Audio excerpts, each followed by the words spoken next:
Hi all, welcome to 10 TV special interview. నేను మీ ఝాన్సీ రాణి. Supreme court రీసెంట్గా ఒక తీర్పు అయితే ఇచ్చింది. ఆ తీర్పు ఇప్పుడు కాంట్రవర్సీ అవుతుంది.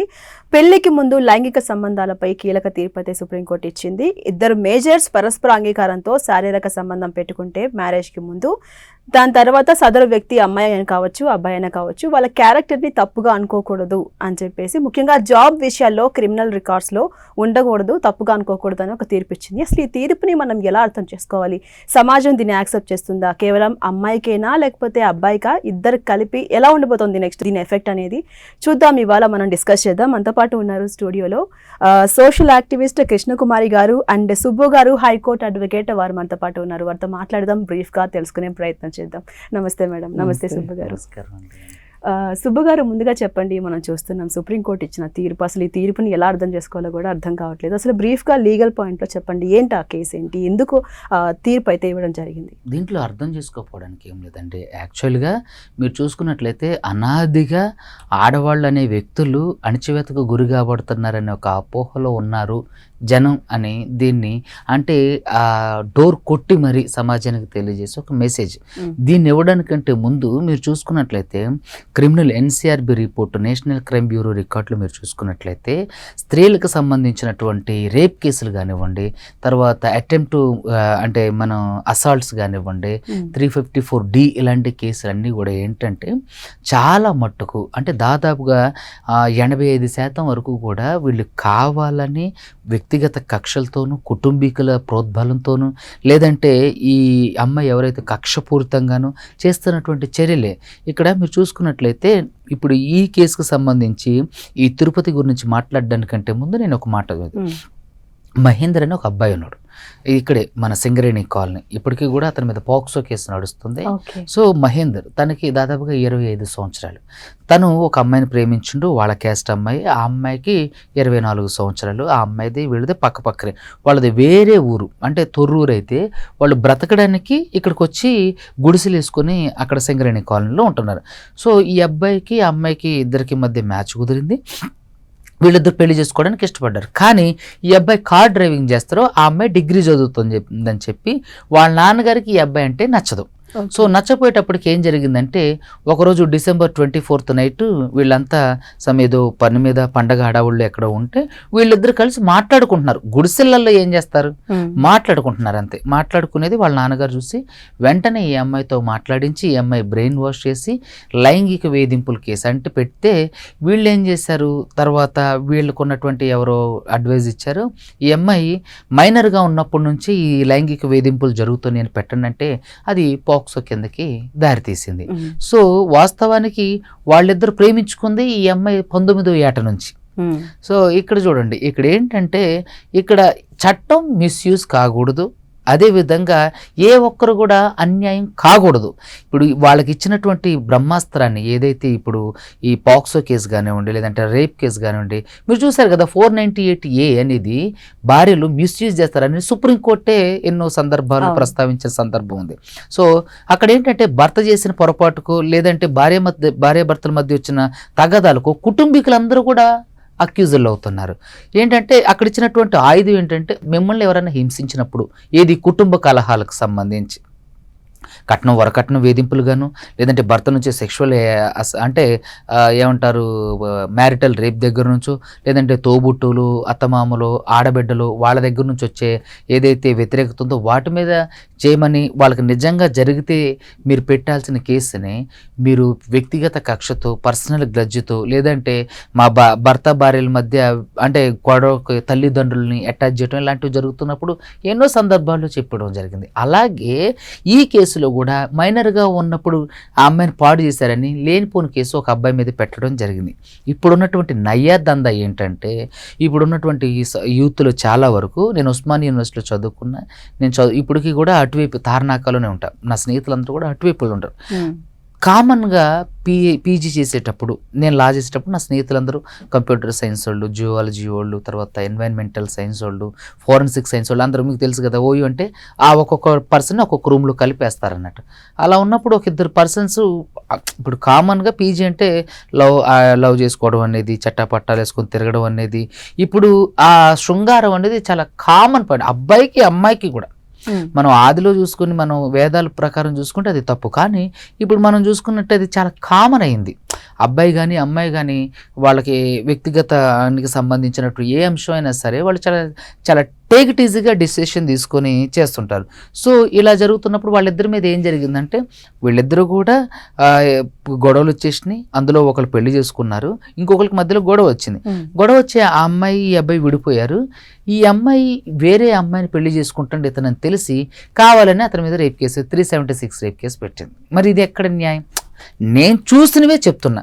ఇప్పుడు సుప్రీంకోర్టు ఇచ్చినటువంటి ఈ జడ్జిమెంట్కి సంబంధించినటువంటి ఈ కేసులో కూడా ఈ గజ్వేల్కి సంబంధించినటువంటి తిరుపతి అనే వ్యక్తి తను ఎవరైతే ప్రేమించిన అమ్మాయి ఉంటుందో, అందుకే సుప్రీంకోర్టు క్లియర్గా మెన్షన్ చేసింది ప్రేమించుకున్న ప్రతి జంట కూడా వివాహం వరకు వెళ్ళకపోవచ్చు. అలా అని చెప్పేసి వాళ్ళ వ్యక్తిత్వానికి దీన్ని ఆపాదించడం సరికాదు. ఇలా జరిగి ఒకవేళ అలా ఉన్న వాళ్ళని వాళ్ళ క్యారెక్టర్ని తప్పుపట్టడం కానివ్వండి, వాళ్ళ వ్యక్తిత్వాన్ని కించపరచడం కానీ చేయొద్దు. ప్రేమించిన ప్రతి వ్యక్తులు కూడా వివాహం వరకు వెళ్ళకపోవచ్చు. అలానే ఆ బంధాన్ని తప్పుగా చిత్రీకరించడం, తప్పుగా మాట్లాడడం కూడా తప్పు. కాబట్టి ఈ పర్టికులర్ విషయంలో ఎప్పుడైతే ఇన్సిడెంట్ జరిగిందో, కాజ్ ఆఫ్ యాక్షన్ ఎప్పుడైతే జరిగిందో, సో అప్పుడు మాత్రమే దానికి ఒక limitation period 3 months 2 months 7 months 1 year అని ఇచ్చినప్పుడు ఆ లోపల మాత్రం అది కూడా జెన్యున్గా జరిగిన సంఘటన జరిగినట్టుగా చెప్పాలి. ఒక వ్యక్తి యొక్క జీవితాన్ని మన మాటల ద్వారా లేకపోతే మన రాతల ద్వారా లేదంటే మనం పెట్టిన చర్యల ద్వారా ప్రభావితం కాకూడదనేది సుప్రీంకోర్టు యొక్క ముఖ్య ఉద్దేశం. సో ఇలా మీరు నిజంగా మీకు అన్యాయం జరిగితే అది తప్పకుండా రేప్ కేసు కింద పెట్టాల్సిందే. నేను మళ్ళీ దాన్ని కూడా నేను స్పష్టంగా క్లియర్గా తెలియజేస్తాను. నిజంగా మిమ్మల్ని మోసం చేసే ఉద్దేశంతో, ఇప్పుడు మోసం చేసే ఉద్దేశంతో జరిగిందా లేదంటే ఇద్దరి మధ్య వ్యక్తిగత కారణాల వల్ల జరిగిందో వాళ్ళిద్దరికీ తెలుసు. కాబట్టి నిజంగా ఉద్దేశపూర్వకంగా మోసం చేస్తే ఖచ్చితంగా 376 పెట్టాల్సిందే. వాళ్ళు ఖచ్చితంగా దానికి పనిష్ అవ్వాల్సింది అబ్బాయిలు అనేవాళ్ళు. కానీ వ్యక్తిగత కారణాల ద్వారా, పర్సనల్ గ్లజ్ ద్వారానో, ఈగోయిస్టిక్ కారణాల ద్వారానో, లేదంటే ఏళ్ళ ప్రేమ పడక తల్లిదండ్రుల మధ్య వస్తున్నటువంటి భేదాభిప్రాయాలు లేదా కులం, ముఖ్యంగా ఎస్పెషలీ ఇక్కడ క్యాస్ట్. సో ఇక్కడ ఇలాంటివి జరగడానికి ముఖ్యంగా క్యాస్టే ఆధారితంగా జరుగుతుంటాయి. సో ఇలాంటి సందర్భాలన్నింటినీ కూడా మీరు చేయకోకుండా నిజంగా జరిగిన అంశాన్ని జరిగినట్టు తెలియజేయటం ముఖ్యం. అంటే సమాజానికి ఒక మంచి పోకడని, ఒక సమాజంలో ఒక మంచి దారిని మనం వేసిన వాళ్ళం అవుతుందని చెప్పేసి సుప్రీంకోర్టు యొక్క ముఖ్య ఉద్దేశం. అంతే తప్ప మీరు పెళ్లి కాకముందు అంటే మీరు శృంగారం చేసుకోండి, మీకు నచ్చకపోతే విడిపోండి అనేది సుప్రీంకోర్టు యొక్క ముఖ్య ఉద్దేశం కాదు. సుప్రీంకోర్టు ఒక తీర్మానాన్ని అంటే ఒక జడ్జిమెంట్ ఇచ్చే ముందు సమీక్షకు పంపించి వాళ్ళు కూడా పునర్పరిశీలన చేసుకొని, ఎందుకంటే ఒక సుప్రీంకోర్టు ఇచ్చినటువంటి జడ్జిమెంట్ దేశం మొత్తం కూడా అమలవుతుంది. సో కాబట్టి సుప్రీంకోర్టు ఇస్తున్నటువంటి ఈ జడ్జిమెంట్ ఏదైతే ఉందో ఈ జడ్జిమెంట్ను కూడా పునర్పరిశీలన చేసి దాన్ని కూడా అంటే ఎక్స్పర్ట్ ఎవరైతే ముందు సీనియర్ న్యాయమూర్తులు ఉన్నారో సో వాళ్ళందరికీ కూడా పరిశీలనకు పంపించిన తర్వాత రిజర్వ్ చేయడం అంటారు, తీర్పుని రిజర్వ్ చేశారు అంటారు కదా, ఆ రిజర్వ్ చేయడం అనేది పరిశీలించడం, పునర్పరిశీలించడం. న్యాయ పండితులు, న్యాయ కోవిదులు, ఇంకా ఎంతకుముందు ఉన్న చీఫ్ జస్టిస్లు కానివ్వండి, న్యాయ కోవిదులు ఎవరైతే ఉన్నారో వాళ్ళతో కూడా సంప్రదించిన తర్వాతే ఒక డిసిషన్కి వచ్చి ఒక జడ్జిమెంట్ పాస్ చేస్తారు. సో సుప్రీంకోర్టు యొక్క ముఖ్య ఉద్దేశం, దాని ఐడియాలజీ ఇది. అంతే తప్ప మీరు పెళ్లి కాకముందు శృంగారం చేసుకోండి, విడిపోండి, మీరంతా ఇలా చేయండి అలా చేయండి అనేది దాని యొక్క ముఖ్య ఉద్దేశం కాదు. రైట్ సుబ్బు గారు. అండ్ కృష్ణకుమారి గారు, మీరు చెప్పండి, ఇది కేవలం అబ్బాయిలకి మాత్రమేనా? ఫ్యూచర్లో ఎటువంటి ప్రభావం చూపించబోతోంది? అసలు పెళ్లికి ముందు ఇద్దరు మేజర్స్ అయినా సరే రిలేషన్షిప్లో ముఖ్యంగా లైంగిక సంబంధం పెట్టుకోవడం అనేది కరెక్టేనా? సమాజం దీన్ని యాక్సెప్ట్ చేస్తుందా? ముఖ్యంగా రిక్రూట్మెంట్లో దీని ప్రభావం ఎలా ఉండిపోతుంది అమ్మాయిల విషయంలో? ఇప్పుడు లైంగిక సంబంధాలు ఎవరు పెట్టుకోవచ్చు, ఎవరు పెట్టుకోకూడదు, పెట్టుకుంటే తప్ప ఒప్ప అనే దానికంటే కూడా అసలు ఈ లైంగిక సంబంధానికి ప్రాతిపదిక ఏంటి?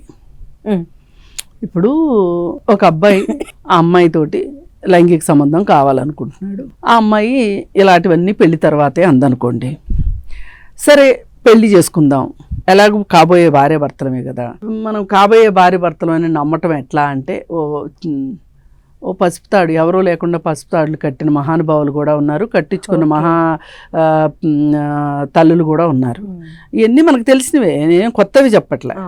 అయితే ఇలా జరిగిన తర్వాత, అంతా అయిపోయిన తర్వాత, ఒక 2 సంవత్సరాలు 3 సంవత్సరాలు గడిచిపోయిన తర్వాత నేను వేరే పెళ్లి చేసుకుందాం అనుకుంటున్నాను అని చెప్పి బ్రేకప్ చెప్పి పక్కకి వెళ్ళాడు అనుకోండి. ఇలా కాకుండా మనం నచ్చినంతకాలం కలిసి ఉందాం, నచ్చకపోతే విడిపోదాం, ఈ మన ప్రేమకి ప్రాతిపదిక పెళ్లి కాదు అని ముందే అనుకున్నా. ఈ రెండింటికి డిఫరెన్స్ ఉంది. చట్టం కూడా ఈ రెండింటికి చాలా డిఫరెన్స్ చెప్తుంది.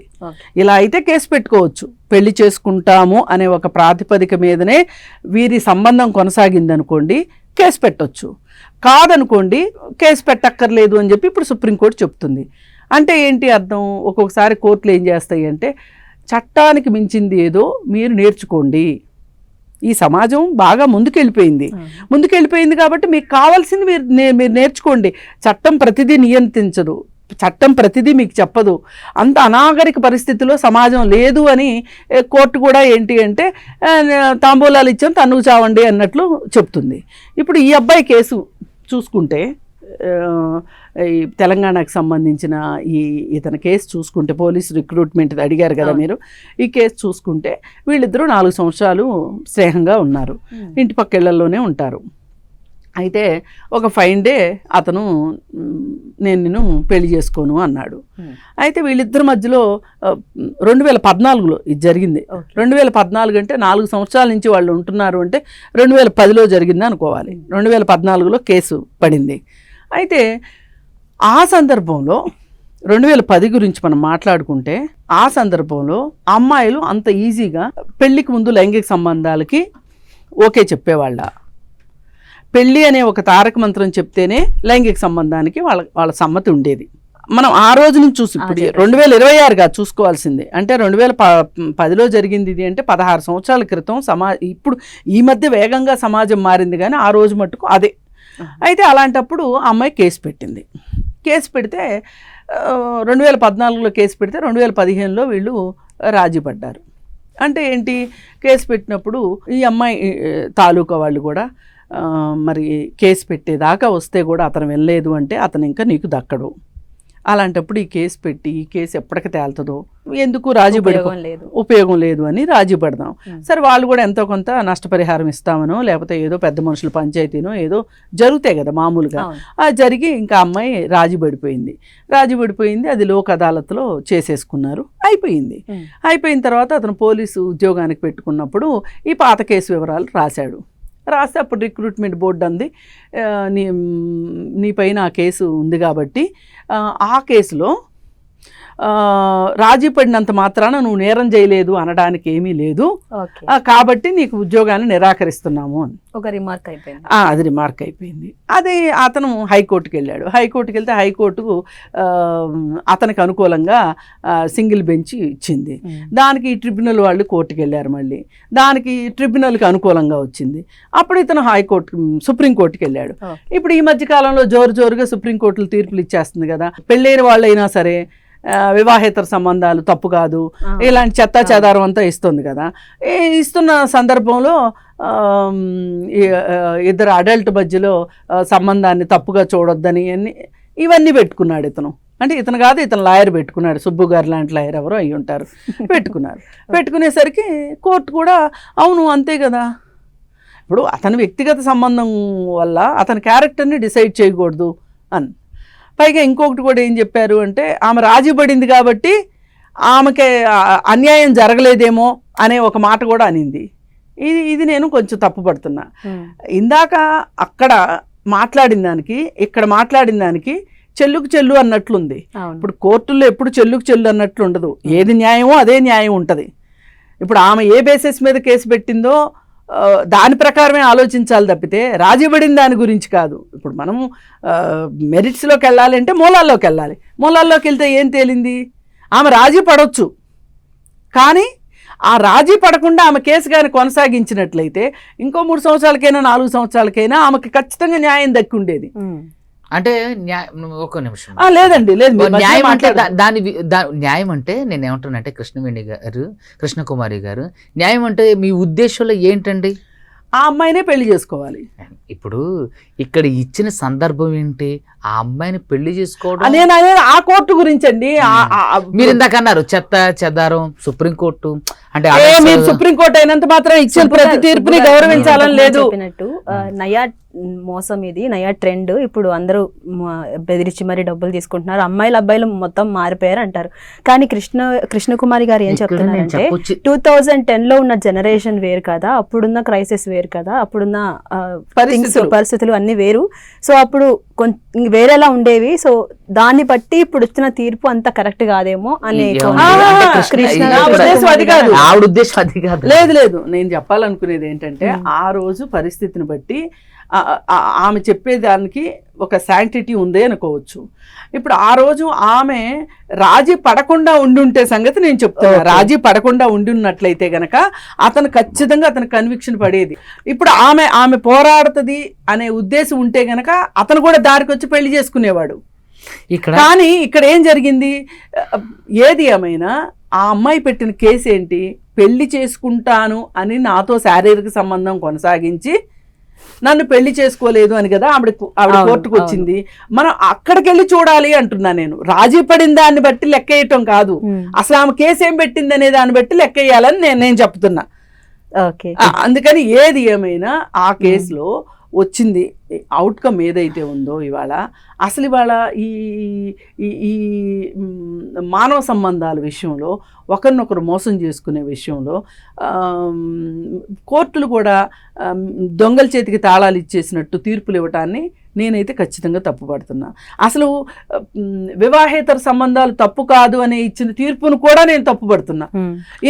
ఎందుకు తప్పుపడతానంటే వివాహేతర సంబంధాలు తప్పు కాదు అని చెప్తూనే ఏం చెప్పారు, దీనిలో కనుక ఈ వివాహేతర సంబంధాల వల్ల మీ కుటుంబంలో కలతలు వస్తే, అది మీకు క్రూయల్టీగా అనిపిస్తే మీరు క్రిమినల్ కేసు వేసుకోవచ్చు, లేదు మీరు విడాకులు తీసుకుంటాను అంటే గనక మీకు ఇది ఒక గ్రౌండ్ అవుతుంది అని చెప్పారు. దీనివల్ల ఏం జరిగింది, ఏ మహిళ అయినా సరే నా భర్త ఇంకొక వేరే స్త్రీతో ఉంటున్నాడండి అని ఏదైనా పోలీస్ స్టేషన్కి వెళ్తే సుప్రీంకోర్టే చెప్పింది వివాహేతర సంబంధాలు తప్పు కాదని. అంటే గ్రావిటీ మేడం, మీరు తప్పుగా దీన్ని మీరు తప్పుగా అన్వయించుకున్నారు.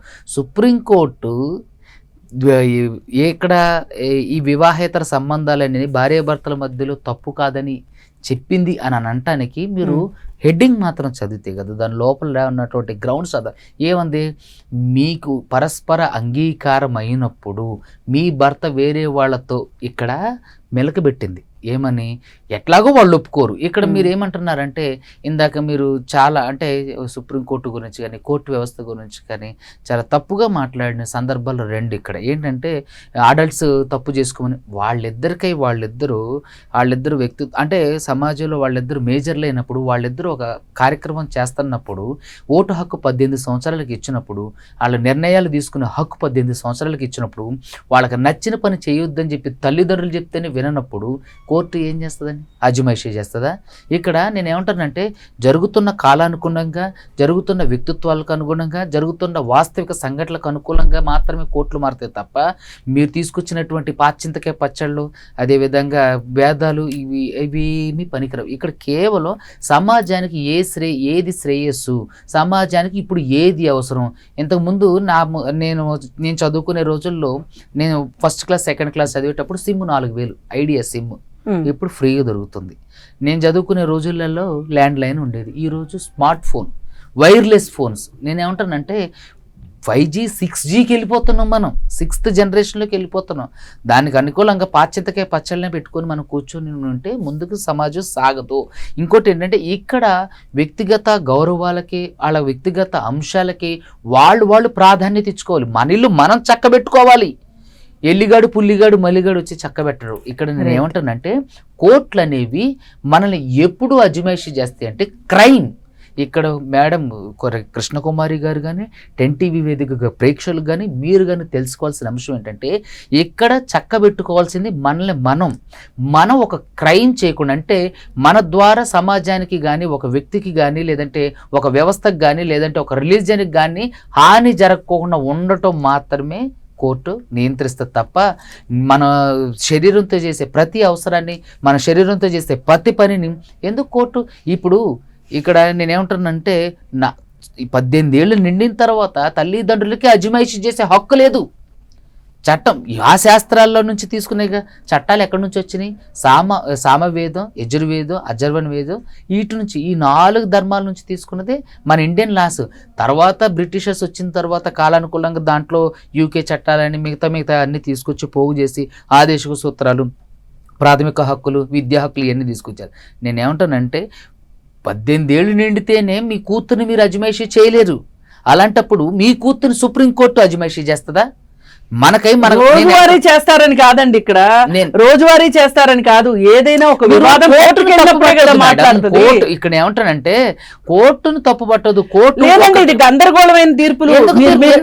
మీరు గందరగోళంలో ఉన్నారు, కోర్టులు గందరగోళంలో లేదు. ఇక్కడ సమాజంలో మీరు గందరగోళంలో ఉన్నారు. మీరు ఒక్క నిమిషం నన్ను కంక్లూడ్ చేశాక మీరు మాట్లాడండి. మీరు గందరగోళంలో ఉన్నారు, మీ జనరేషన్ వాళ్ళు గందరగోళంలో ఉన్నారు. ఇప్పుడు మీ అప్పుడు ఎలా ఉండేదంటే కృష్ణకుమారి గారు, ఇప్పుడు పెళ్ళి అయ్యేంత వరకు కూడా భార్యని, అక్కడ వరకు ఎందుకండి, నాకు పెళ్లి రోజు మాత్రమే నేను, అంటే నా పెళ్లికి ముందు రోజు ఏదైతే మనం తాంబూలాలు అంటే అప్పుడు నేను చూసా. సో నేను ఏమంటున్నానంటే అప్పుడు ఉన్నది వేరు. ఇప్పుడు మీరున్నప్పుడు ఏంటంటే సాంప్రదాయబద్ధంగా ఇంటికి, అంటే మనం గృహిణి ఏవైతే కార్యక్రమాలు నిర్వహిస్తారో అదే చేస్తారు. కానీ ఇప్పుడు అలా లేదు. గృహిణి ఆకాశంలో అంతరిక్షాల్లోకి పరుగులు పెడుతున్నారు. నేను ఇక్కడ ఏమంటానంటే అదే కుందేలు కాదు ఈరోజు గృహిణి. ఈరోజు దేశాన్ని ఏలినటువంటి మహిళలు ఉన్నారు. మీరు ఉక్కు మహిళ మన ఇందిరాగాంధీ, దేశాలు నేలుతున్నారు, ప్రతి రంగంలో అభివృద్ధి సాధిస్తున్నారు. అప్పుడున్నటువంటి మహిళలు ఇప్పుడున్నటువంటి మహిళలు ఒకటి కాదు. ఇక్కడ వాళ్ళకి సే నో అంటే ఇట్స్ నో, ఇది కాదు, నాకు ఇష్టం లేదు అంటే అది నో, అంతే. ఆ స్వేచ్ఛ ఇచ్చింది కూడా మరి కోర్టే కదా. ఇక్కడ మీ వ్యక్తిగతాలకి మీ అంటే సొంత నిర్ణయాల్ని ఎవ్వరూ అజమాయిషీ చెయ్యలేరు. కానీ అలా అజమాయిషీ చేస్తే నువ్వు అలా చేయకూడదు, నువ్వెలా చేయకూడదు, నువ్వెలా ఉండాలి, అలా అది క్రైమ్ విషయంలో, అంటే నేరాలకు సంబంధించినటువంటి క్రైమ్ విషయాల్లో తప్ప మన వ్యక్తిగత విషయాల్లో అలాంటివి చేయదు. సుప్రీంకోర్టు వ్యక్తిగత విషయాలను తీసుకొచ్చి ప్రొఫెషనల్ లైఫ్ కి కనెక్ట్ చేయడం, సో అట్లా జడ్జ్ చేయగలదా సుప్రీంకోర్టు? ఖచ్చితంగా. ఎప్పుడైతే మనం ఇవి చూడండి, పోలీస్ స్టేషన్కి వెళ్తేనే పోలీసులు మీ విషయంలో అజమాయిషీ చేసి కల్పించుకుంటారా? మీరు ఏ విషయంలో మీ ఇంట్లో గొడవ జరుగుతుందండి, పోలీసులు వచ్చి వెంటనే వచ్చి మీరు ఎవరో ఇన్ఫార్మ్ చేయకుండా, మాట్లాడకుండా, అడగకుండా వచ్చి మీ ఇంట్లో దూరం ఎందుకు మీరు గొడవ పడుతున్నారని అడుగుతుందా? పక్కింటి కంప్లైంట్ చేసినా పక్కింటి వాళ్ళ కంప్లైంట్ పక్క పెట్టండి. ఇప్పుడు మీ ఇద్దరు భార్య భర్తల మధ్య గొడవ జరిగిందండి, మీరు వెళ్ళి పోలీస్ స్టేషన్కి ఫోన్ చేస్తేనే, లేకపోతే మీరు వెళ్ళి కంప్లైంట్ చేస్తేనే వస్తారా, వాళ్ళు మధ్యలో వచ్చి దూరిపోతారా? చట్టం ఎప్పుడూ కూడా మీ వ్యక్తిగత అవసరాలకి, మీ వ్యక్తిగత స్వేచ్ఛకి, మీ సరౌండింగ్స్ ఏవైతే ఉన్నాయో అవి కూడా వాళ్ళు మీకు అనుకూలంగా మాత్రమే, మీరు వెళ్ళినప్పుడు మాత్రమే వాళ్ళు మీ జీవితాల్లోకి తొంగి చూస్తారు. మీ జీవితంలో అజమాయిషీ అంటే మళ్ళీ దాన్ని అజమాయిషీ కూడా అంటారు కోర్టులో. అజమాయిషీ అనే దాన్ని మీ విషయంలో పెద్దన్న పాత్ర వహిస్తే, మీకు ఎవరికైతే అన్యాయం జరిగిందో మధ్యలో ఉండి న్యాయబద్ధంగా ఏదైతే రాజకీయ నాయకులు చేసినటువంటి శాసనాలు ఉన్నాయో, చట్టబద్ధమైన శాసనాలు ఉన్నాయో, వాటిని మాత్రమే కోర్టులు ఇంప్లిమెంట్ చేస్తాయి. ఇక్కడ కోర్టును తప్పు పట్టొద్దు. చట్టసభల్లో చట్టాలు చేసిన వాళ్ళు ఎవరు? ఎంపీలు. ఇక్కడ రాష్ట్రంలో చేసేది ఎవరు? ఎమ్మెల్యేలు. ఇది తెలుసుకోండి ఫస్ట్, ప్రజలందరూ కూడా ఇది తెలుసుకోండి. కోర్టులు కేవలం ఏవైతే చట్టాలు చేశారో వాటిని కాపాడితే, కొన్ని విషయాలలో కొంత లిబర్టీ తీసుకుంటే, ఇక్కడ చట్టాలు కోర్టులు ఇవి ఇచ్చినాయి, ఇదే చట్టసభలో ఉన్న వాళ్ళు చేసినటువంటి చట్టాలే కదా కోర్టులు అమలు చేసేది. ఈరోజు బిఎన్ఎస్ఎస్గా ఎవరు మార్చారు? అంతకుముందు ఉన్నటువంటి ఉండే కదండి ఇండియన్ ఎవిడెన్స్ యాక్ట్ ఉండేది, దాన్ని మార్చేశారు. క్రిమినల్ ఇట్లా ఐపీసీ, సిఆర్పీసీని మార్చి పేర్లు పెట్టింది ఎవరు? సుప్రీంకోర్టులా? ఎవరైతే నాయకులు, ప్రజాప్రతినిధులు ఉన్నారో వాళ్ళు చేసినటువంటి ఎమ్మెల్యేలు, ఎంపీలు చేసినటువంటి చట్టాలే కదా రాజ్యసభ, లోక్సభ ఆమోదించి రాష్ట్రపతి దగ్గర నుంచి వచ్చిన ఆమోదమే కదా సుప్రీంకోర్టులు చేసేది.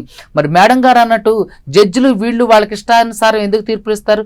ఇక్కడ మీ జీవితంలో మీకు జరిగినటువంటి అనుభవాలు, మీ వ్యక్తిగత స్వేచ్ఛకు సంబంధించిన అంశాలు, మీరు ఏదైతే చేయాలనుకుంటారో క్రైమ్ కాకుండా, నేరాలు, మర్డర్లు అవి కాకోకుండా సమాజానికి అంటే వ్యతిరేకంగా కాని అంశాలు ఏది చేసినా కోర్టులు కల్పించుకుంటాయి. కానీ మీ సొంతగా మీ వ్యక్తిగత జీవితంలోకి వెళ్ళి నువ్వు అది చేయొద్దు. తండ్రి మాట ఈ రోజు వినని ఈ రోజులలో కూతుళ్ళు కోర్టులు మా చెప్తాయి వెంటయ్య. కాబట్టి కోర్టులు ఏం చేస్తాయి? బాబు జాగ్రత్తగా ఉండండిరా, మీ జీవితాన్ని పాడు చేసుకోకండిరా. ఇక్కడ కోర్టులు కూడా చెప్పిన విషయం ఏంటి, తిరుపతికి కానీ ఆ అమ్మాయికి కానీ పెళ్లికి ముందు జరిగిన ఈ ప్రేమలన్నీ కూడా వివాహానికి దారికి తీయకపోవచ్చు. అలానే వాళ్ళ వ్యక్తిగతాన్ని మనం తప్పు పట్టడానికి లేమంటుంది. అంటే ఇక్కడ దాని గురించి నేనేం అనట్లా, కానీ పెళ్లికి ముందు శృంగారానికి ప్రాతిపదిక పెళ్లి చేసుకుంటాను అనే ఒక వాగ్దానం ఇచ్చి ఉంటే గనక అప్పుడు ఆమెకి కేసు పెట్టుకుందా లేదా? కేసు పెట్టుకునే హక్కు ఉందండి, ప్రతి స్త్రీకి ఉంది. కానీ ఈ కేసులు, ఈ పర్టికులర్ కేసులో పోలీస్ బోర్డు ఇచ్చినటువంటి తప్పుడు, నేను ఒకటేనండి, పోలీస్ బోర్డు ఇచ్చినటువంటి తప్పుడు నిర్ణయాన్ని సుప్రీంకోర్టు తప్పుబడుతూ దాన్ని కొట్టేసి చేసిన తప్ప ఆ అమ్మాయిని నువ్వు ప్రేమించి పెళ్లి చేసుకుంటానని మోసం చేసి ఆ అమ్మాయి ఆ కేసును వాపస్ తీసుకుంది. ఇక్కడ సమస్య ఏంటి? వాపస్ తీసుకోలేదు, రాజీ పడ్డం అంటే వాపస్ తీసుకోవటం, దాని లీగల్ పరిభాషలో. మీకు లీగల్ పరిభాష తెలియకపోతే అన్నాడు. వాపస్ తీసుకోవటం ఏంటంటే ఉపసంహరించుకోవటం అంటే ఏంటి? వెనక్కి తీసుకోవటం కదా. వాపస్ తీసుకున్నప్పుడు పోలీస్ బోర్డు తనకు జాబ్ ఇవ్వనందుకు సుప్రీంకోర్టు వ్యవహరించిన ఘాటు వ్యాఖ్యలు ఇవి. అంతేగాని ఒక అమ్మాయిని రేప్ చేసి నువ్వు జాబ్ ఇవ్వరా అని చెప్పేసి ఎవరికే చెప్పరు.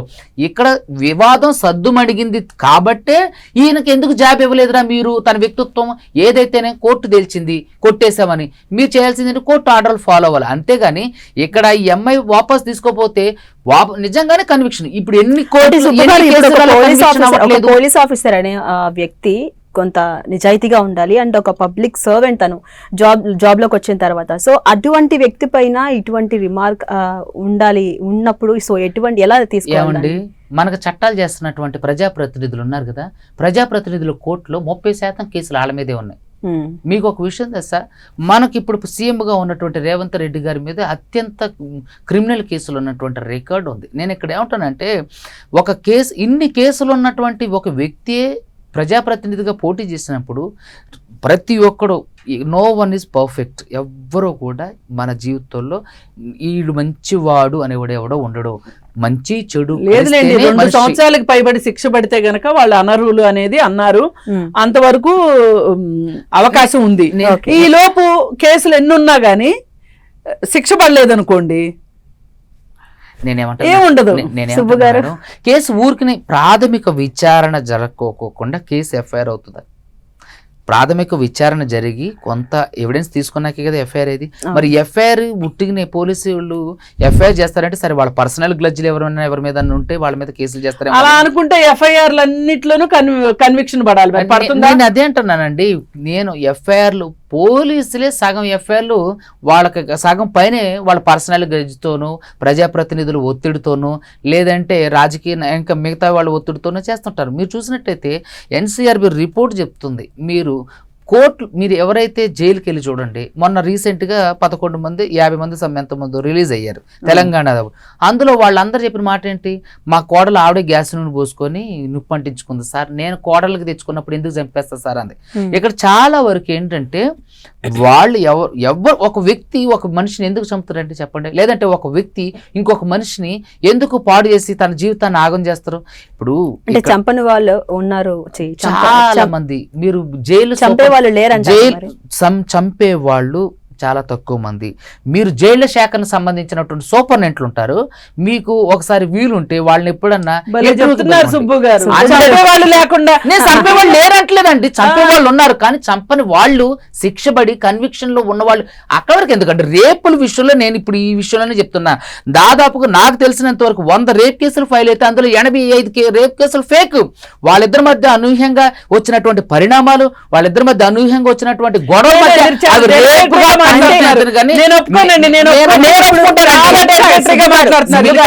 ఏదైనా ఒక కేసు వచ్చినప్పుడు అది నిజమా అబద్ధమా అని తేల్చే ఆ రైట్ అనేది గవర్నమెంట్ కి కానీ లేకపోతే ఆ పోలీస్ వ్యవస్థకి కానీ కోర్టుకి కానీ ఉంటుంది. మరి వాళ్ళు అక్కడ ఫేక్ అంటే ఫెయిల్ అయిన వ్యవస్థ కంటే కూడా ముఖ్య పాత్ర వహించే వాళ్ళు అడ్వకేట్లు.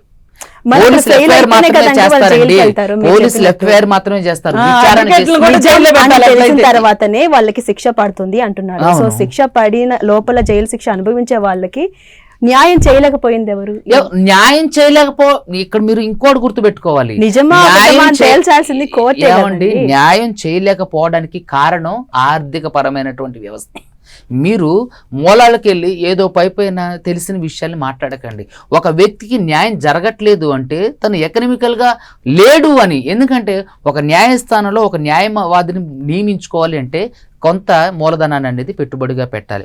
అక్కడ చేయలేకే కదా చాలామంది న్యాయస్థానంలో లేనివాళ్ళు. కాబట్టే కదా సుప్రీంకోర్టు ఇనిషియేట్ తీసుకొని ఎవరెవరైతే కేసులు లేదంటే బెయిల్స్ అప్పీల్ చేసుకుని వాళ్ళు ఉన్నారో వాళ్ళందరికీ డిఎల్ఏసీకి రెఫర్ చేసేది, డిస్ట్రిక్ట్ లీగల్ సర్వీస్ అథారిటీస్కి. నేను ఏమంటానంటే చాలా వరకు ఇక్కడ అడ్వకేట్ని పెట్టుకోలేక వెళ్ళిన వాళ్ళు.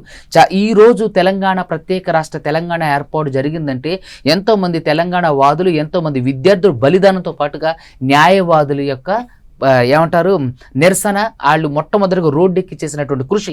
ఈరోజు పోలీస్ రిక్రూట్మెంట్ బోర్డులో తప్పులు జరిగిన వాదించి చేసేవాళ్ళు, గెలిచేవాళ్ళు న్యాయవాదులు.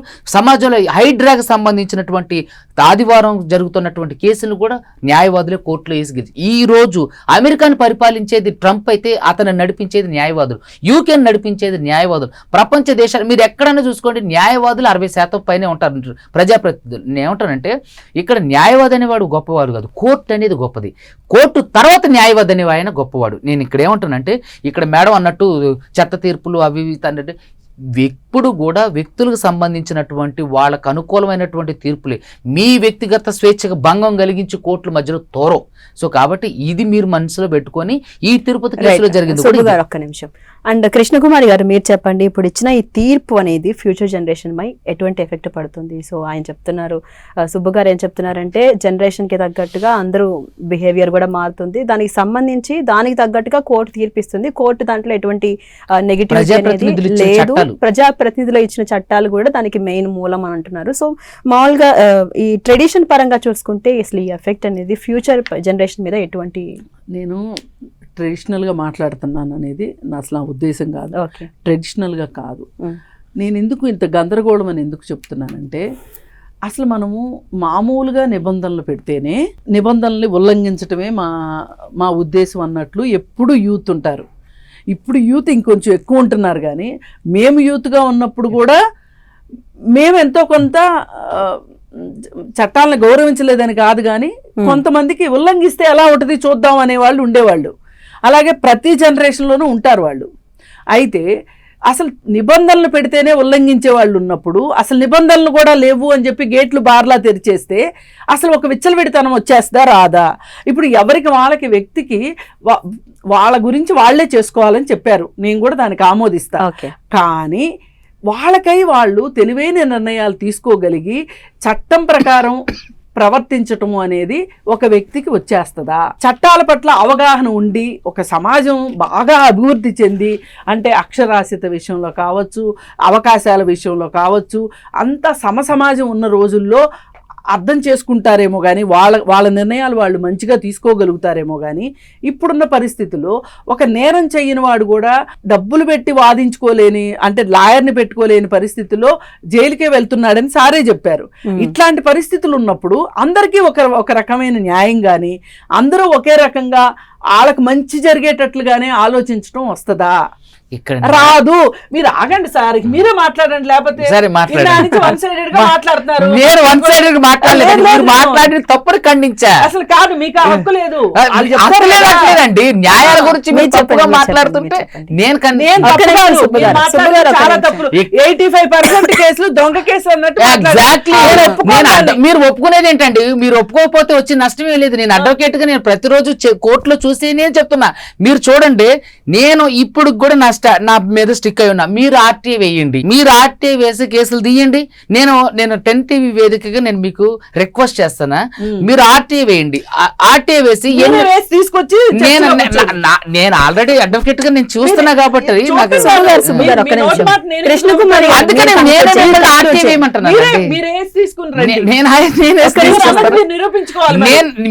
మీరు నిరూపించండి. నేను స్టేట్మెంట్ తప్ప కరెక్ట్ అని మీరు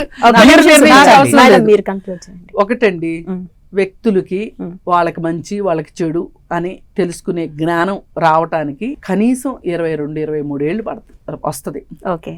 అప్పటి వరకు వాళ్ళు ఊగిసలాట్లోనే ఉంటారు.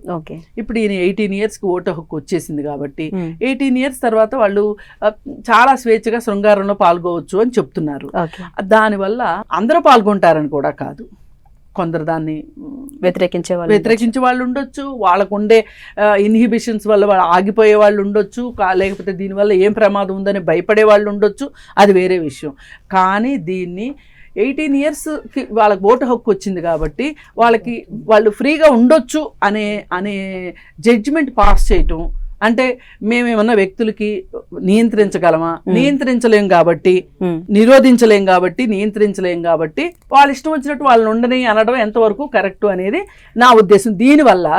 దీనివల్ల అసలు వాళ్ళు ఇప్పుడు 18 సంవత్సరాలకి మనకి చదువు పూర్తి కాదు, అవును కాదు, జీవితాల్లో స్థిరపడం లేదు.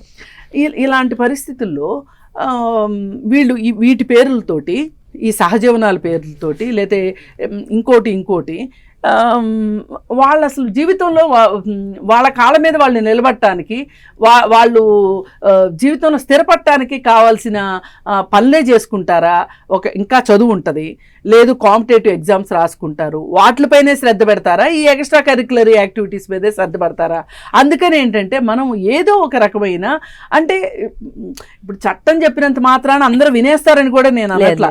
అది ఇప్పుడు వర్షంలో వెళ్తూ ఉంటామండి, చిన్న వర్షం అనుకోండి, గొడుగు మనని ఆపుతుంది. పెద్ద తుఫాన్ వచ్చింది అనుకోండి, ఎగిరిపోతుంది, తడిచిపోతాము. కానీ ఎలాగో పెద్దవాన్ వస్తుందేమో, గొడుగు వల్ల ఏం ఉపయోగం లేదని గొడుగు తీసుకెళ్లకుండా ఉంటామా? పెట్టుకుంటాం కదా దగ్గర. అట్లాగే సమాజంలో ఏ వ్యవస్థ వీలైతే ఆ వ్యవస్థ ఎంతో కొంత ఒక ప్రమాదాన్ని చెప్పగలిగే పరిస్థితి ఉండాలి.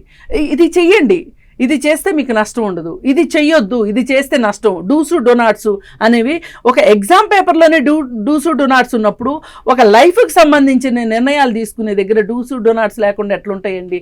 మీ ఇష్టం వచ్చినట్టు ఉండండి, ఏమి కాదు అనటం అంటే వాళ్ళ క్యారెక్టర్ని ఆ సంబంధం వల్లనే వాళ్ళ క్యారెక్టర్ని నిర్ణయించొద్దు అని చెప్పారు. అది నేను కాదన్ను. కానీ ఇలాంటి కొన్ని మాటల వల్ల చాలా మంది ఇప్పుడు మంచి తీసుకునే దానికన్నా చెడు తీసుకోవడానికి అవకాశం ఉంటుంది అనేది నా ఉద్దేశం. పైగా ఇంకొకటి కూడా అన్నారు ఏంటంటే, ఈ కేసు విషయంలోనే ఇంకో మాట కూడా ఏదో అదే అసలు ఈమెకి అన్యాయం జరగకపోయి ఉండొచ్చు కదా అనే మాట కూడా అది చాలా రాంగ్. నేను అన్యాయం జరగకపోయి ఉండొచ్చు అని ఎక్కడ మాటలు ప్లే చేయండి మేడం, ప్లే చేసి. నేను చదివానండి, కృష్ణకుమారి గారు నేను చదివాను. ఇప్పుడు ఆ రోజు ఏం చెప్పిందంటే, రిక్రూట్మెంట్ బోర్డు ఏం చెప్పిందంటే, రాజీ పడ్డారు కాబట్టి ఆమె రాజీ పడినంత మాత్రాన అతను నేరం చేయలేదు అనటానికి ఎక్కడా లేదు అని చెప్పి వీళ్ళు అన్నారు. అక్కడేమన్నారు అంటే, అసలు ఆమె ఎందుకు విత్డ్రా చేసుకుంటది ఆమెకు అన్యాయం జరిగితే అనే మాట నేను చదివాను. ఒకవేళ రాసేవాళ్ళు పొరపాటు రాసి ఉండొచ్చు, ఈయన లాయర్ కాబట్టి సుప్రీంకోర్టు జడ్జిమెంట్ కాపీ ఆయన దగ్గర ఉండొచ్చు. ఆయనకి ఫైనల్ గా ఒకటండి, నేను ఈ తీర్పు ఏదైతే ఉందో ఈ తీర్పుని నేను వ్యతిరేకిస్తున్నానని కాదు, స్వాగతిస్తున్నానని కాదు, కానీ ఎంతో కొంత ఇంతకుముందు ఇచ్చిన తీర్పు కూడా ఏది వివాహేతర సంబంధాలు తప్పు కాదు అనేది, ఈ రెండు కూడా ఎంతో కొంత యువతలో ఒక గందరగోళాన్ని సృష్టిస్తుంది. ఇప్పుడు కోలివిన్ కల్చర్ వచ్చింది కదా, ఈ కోలివిన్ కల్చర్ కూడా ఇలాంటి మాటలే ఒక భూతం అవుతున్నాయి. అందుకోసం అని చెప్పి దీనివల్ల ఇప్పుడు ఇద్దరు ఇష్టపడతారండి, పెళ్లి చేసుకుందామని అనుకుంటారు, లేదు కొన్నాళ్ళు కలిసి ఉన్న తర్వాత మనం విడిపోదాము అనుకుంటారు, లేదు బ్రేకప్ చెప్తారు. చెప్పినప్పుడు ఈ బ్రేకప్ని ఇద్దరు ఒకే రకంగా తీసుకోవాలని లేదు. అలాంటప్పుడు మొన్న ఒక అమ్మాయి హాస్టల్ నుంచి దూకి చనిపోయింది. ఇప్పుడు వీళ్ళకి ఈ ప్లాట్ఫాము, ఈ కోలివిన్ హాస్టల్స్ అనే ఒక అవకాశం ఉండటం వల్ల ఇప్పుడు ఇలా బయటికి రాని కథలు ఎన్నో ఉండుండొచ్చు. అందుకని ఏంటంటే, మనకై మనం ఏదో సమాజం చాలా ముందుకెళ్ళిపోయింది, జెట్ స్పీడ్లో ముందుకెళ్తుందనే అపోహల్లోంచి బయటపడి వాస్తవంగా ఆలోచించుకోవాలి. ఇంకా ఈ దేశంలో చదువుకునే వాళ్ళు చాలామంది ఉన్నారు, చదువుకున్నా కానీ అవకాశాలు లేని వాళ్ళు చాలామంది ఉన్నారు, చదువుకున్న వాళ్ళు అవకాశాలు ఉన్నా ఆలోచించలేని వాళ్ళు కూడా చాలామంది ఉన్నారు. అందరూ సమానంగా లేనప్పుడు మీరు ఇట్లాంటి అవకాశాలు కల్పించినప్పుడు మనుషులందరూనే సమానం లేనప్పుడు స్త్రీ పురుషులు ఎక్కడ సమానంగా ఉన్నారు? లేరు. అందుకని ఇట్లాంటి వాటి వల్ల స్త్రీలకే ఎక్కువ నష్టం అనేది నా ఉద్దేశం. ఓకే, అండ్ సుబ్బు గారు మీరు ఫైనల్ గా కన్క్లూడ్ చేయండి. సో ఇప్పుడు వచ్చిన ఈ ఎపిసోడ్, ఈ జడ్జిమెంట్ ఏదైతే ఉందో, దీని వల్ల రిక్రూట్మెంట్ పద్ధతి ఏమైనా మారచ్చా? రూల్స్ ఏమైనా చేంజ్ అయ్యే అవకాశం ఉందా? ఎలా చూడొచ్చు? 100% మారాలి. ఎందుకంటే ఒక వ్యక్తి యొక్క వ్యక్తిత్వంలో ఎన్నో పొరపాట్లు జరగవచ్చు. అది తెలిసి జరగవచ్చు, తెలియకుండా జరగవచ్చు. సో జరిగినప్పుడు తనకి రెక్టిఫై చేసుకోవడానికి ఒక అవకాశం అనేది ఇవ్వాలి. రెండోది, ఇందాక మేడం చెప్పినట్టుగా నేను నేను ఏమంటానంటే ఆడవాళ్ళ విషయంలో సే నో అంటే ఇక్కడ ఆడవాళ్ళకి ఎక్కువ అన్యాయం జరుగుతుందని అన్నారు. నేను ఒకటే చెప్తున్నా, సే నో అంటే దాని అర్థం ఏంటంటే ఆడవాళ్ళు నో అనే కదా, అవుతున్నారా? ఎవరు ఆగట్లేదు. ఇప్పుడు సే నో అంటే ఇప్పుడు కో లివింగ్ గురించి మీరే మాట్లాడారు. కో లివింగ్ అంటే ఒక అమ్మాయిని ఎత్తుకెళ్ళి బలవంతంగా ఒక రూమ్ లో పెట్టి ఉంచడమా? ఇంకొక విషయం, ఇప్పుడు ఈ విషయంలో కూడా ఇప్పుడు మనం మాట్లాడుకునే తిరుపతి కేసు విషయంలో కూడా తనేమన్నా నో అంటే ఇతను బలాత్కారం చేసినా వీళ్ళిద్దరు కలిసి ఉన్నారనేది వచ్చిందా? ఇక్కడ నేనేమంటానంటే ఇక్కడ తప్పు జరగడానికి ఆద్యం ఎవరు?